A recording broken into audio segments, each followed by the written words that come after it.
Assalamualaikum kawan-kawan. Bersama saya Nur Ashifatul Haifa binti Muhammad Aslan, wartawan cilik on Top TV, saluran digital TV PSS SK Felda Penggeli Timur. Pada hari ini 5 Mac 2025, SK Felda Penggeli Timur telah didatangi tetamu istimewa sempena lawatan penanda aras Khatam Al-Quran Negeri Johor.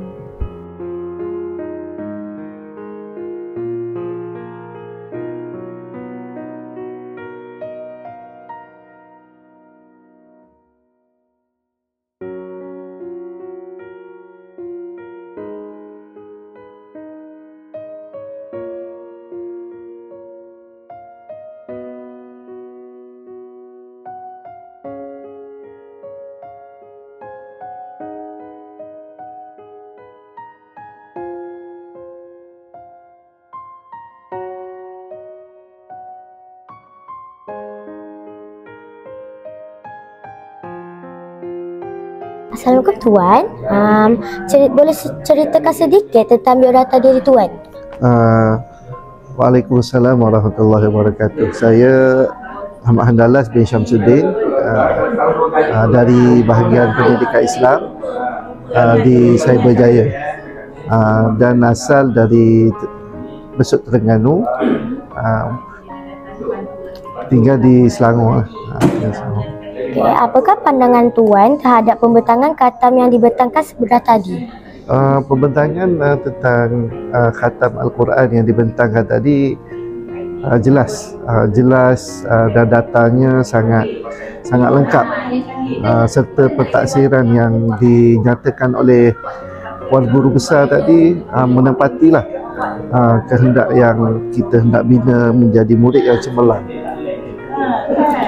Pada pandangan Tuan, apakah penambahbaikan atau cadangan yang boleh aplikasikan dalam pembelajaran? Penambahbaikan yang kita boleh aplikasikan dalam pembelajaran adalah satu pentaksiran ataupun satu undi untuk khatam Al-Quran lah, secara berterusan, serta kita mengambil tindakan yang awal lah, ambil tindakan yang awal untuk cari apa masalah tentang murid-murid tersebut. Contoh di sini tahun 4 dah start dah untuk program khatam Al-Quran. Jadi guru-guru dapat mengetahui mana murid-murid yang lemah, mana murid-murid yang sederhana, mana murid yang cemerlang, serta kita boleh angkatlah semua murid ini menjadi murid yang terbaik, terutamanya dalam khatam Al-Quran. Okey, terima kasih Tuan. Sama-sama. Puan boleh ceritakan sedikit tentang biodata diri Tuan? Assalamualaikum warahmatullahi wabarakatuh. Nama saya Ustaz Irman bin Yahya, penolong PPD di daerah Kulai, di unit pendidikan Islam. Apakah tujuan lawatan penanda aras ini diadakan?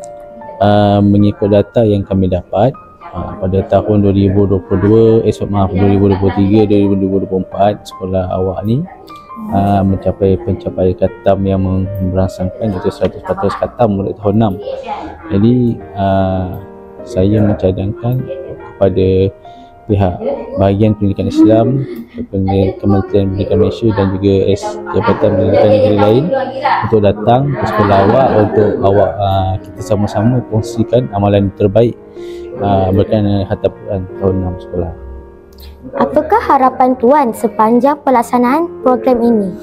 Saya mengharapkan perkara ini ataupun amalan terbaik ini dapat disampaikan dan dibuat ataupun dilakukan di sekolah-sekolah yang lain, juga negeri-negeri yang lain, supaya kita sama-sama dapat mencapai khatam yang terbaik untuk negeri, insya-Allah. Terima kasih Tuan. Sama-sama. Assalamualaikum Puan. Boleh ceritakan sedikit tentang pembentangan program khatam Al-Quran yang dilaksanakan sebentar tadi? Waalaikumsalam. Alhamdulillah, pembentangan program khatam Al-Quran yang diadakan sebentar tadi bersama dengan KPM dan juga pegawai-pegawai daripada JPN seluruh negeri dan juga pegawai-pegawai PPD berjalan dengan sangat baik, lancar, dan juga pegawai-pegawai memberi komen yang bagus sambutan yang bagus terhadap program khatam Al-Quran sekolah kita. Di samping itu, pegawai-pegawai daripada KPM dan juga GPM juga berkongsi maklumat tentang bagaimana cara untuk kita meningkatkan lagi program, bagaimana kita untuk meningkatkan lagi penguasaan murid dalam khatam Al-Quran. Okay, terima kasih Puan. Sama-sama. Assalamualaikum Puan. Waalaikumsalam warahmatullahi wabarakatuh. Apakah perasaan dan harapan Puan setelah selesainya lawatan penanda aras khatam Al-Quran ini? Alhamdulillah, terlebih dahulu saya nak ucapkan setinggi-tinggi tahniah dan terima kasih khasnya kepada Presiden GPK, guru-guru GPI dan juga guru-guru serta murid-murid lah. Jadi sepanjang program pembentangan amalan baik khatam Al-Quran Showcase 100%, kita telah dapat mencapai pencapaian yang sangat baik. Tahniahlah kepada guru pendidikan Islam yang banyak, yang betul-betul lumus lah untuk melaksanakan program ni. Dan pada hari ini kedatangan daripada pegawai Kementerian Pendidikan Malaysia dan juga daripada pegawai Jabatan Pendidikan Negeri Kedah dan juga Melaka serta Johor yang datang pada hari ini sama-sama mendengarlah perkongsian amalan baik bagi khatam Al-Quran 100% sekolah kita tahun 2024. Harapan saya semoga program ini dapat mempertingkatkan lagi lah. Kita akan dapat mengekalkan prestasi 100% yang naik Al-Quran dan juga capai 100% khatam Al-Quran. InsyaAllah kita sama-sama berusaha, semoga sekolah kita terus berjaya, cemerlang dan menjadi contoh yang baik, terutamanya dalam program khatam Al-Quran ini. Okey, baik. Terima kasih Puan. Terima kasih. Sama-sama.